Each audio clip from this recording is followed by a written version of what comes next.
আল্লাহুম্মা ইন্নাকা আফুন কারীম, হে আল্লাহ তুমি ক্ষমাশীল, তুহিব্বুল আফওয়া, ক্ষমা করাকে তুমি ভালোবাসো। ফাআফু আন্নি, আল্লাহ তুমি আমারে ক্ষমা করে দাও।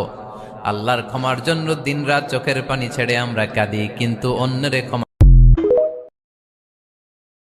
লা ইলাহা ইল্লাল্লাহ, লা ইলাহা ইল্লাল্লাহ, লা ইলাহা ইল্লাল্লাহু, লা।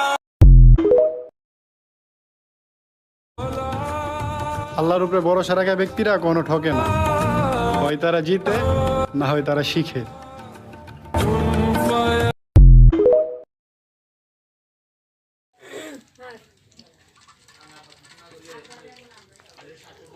তোরা